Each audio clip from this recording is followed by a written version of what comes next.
and welcome to another daily devotion as we go into the universe of DC Comics and look at our faith through another cultural icon. Faster than a speeding bullet, more powerful than a locomotive, able to leap tall buildings in a single bound. Look in the sky, it's a bird, it's a plane, it's Superman. Dun, dun, dun, dun, dun, dun, dun, dun, dun, dun, dun, bum, bum, bum. Go ahead, sing it with me.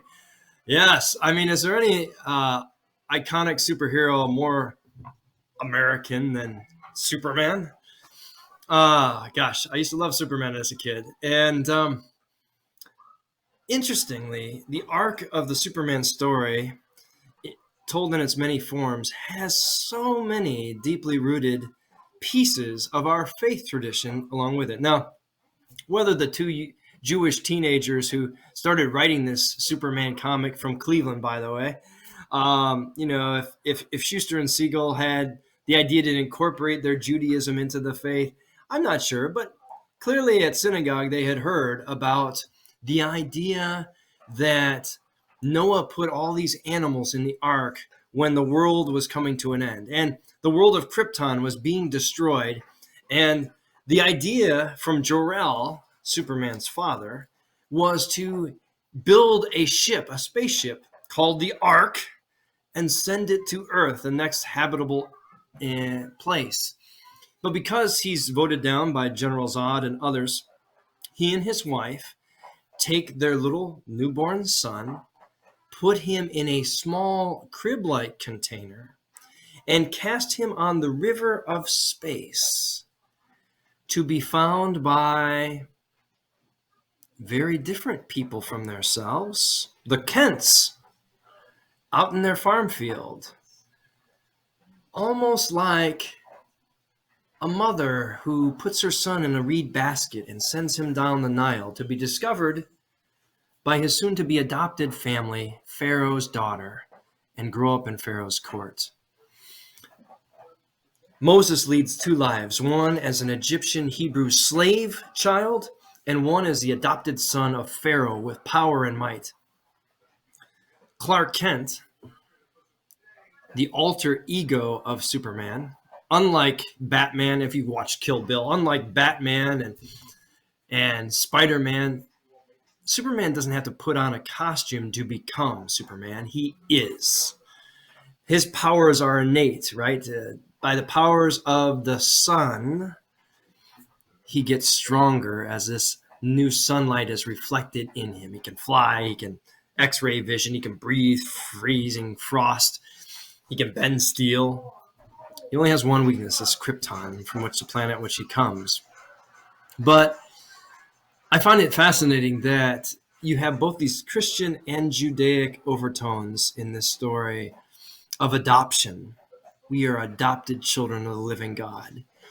And that adoption, that grafting in, Paul says, into the family of faith makes us sons and daughters of the living God, children of light. And it's, as Paul says, not that this power is from me in these jars of clay, but within me from the Holy Spirit that shines through me, this treasure that is carried within this jar of clay.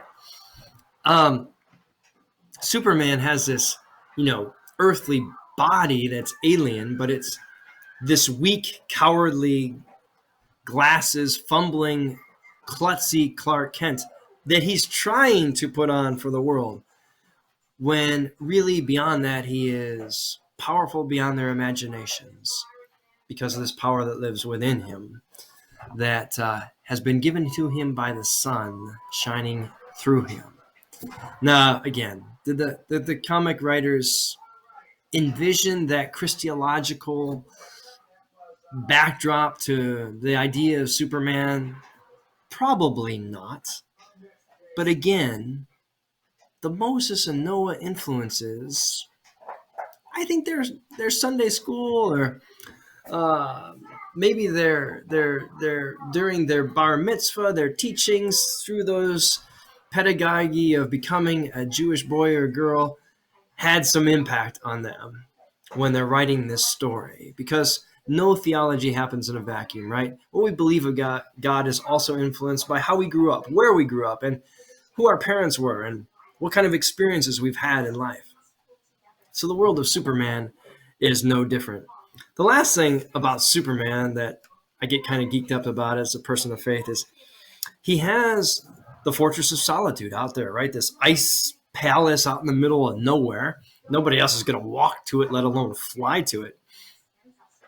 And his father, he has these little crystals. He puts them in like a crystal computer. And his father pops up, his image of his dad pops up. And his dad says to him to go out and rejoin this new world to discover where your strength and power are needed. Go forth into the world and find where your strength and power are needed. But always, hear these words, hold in your heart the pride of your special heritage. Wow, again, I hear so many Hebrew Bible echoes. Remember always, you are God's people, created for a purpose, to show the nations around you what it is to serve God and who God is through you. And the powers and strength you have are meant not to stay in a fortress of solitude, but to go out into the world where they're needed. Children of light in a dark place, to let it shine.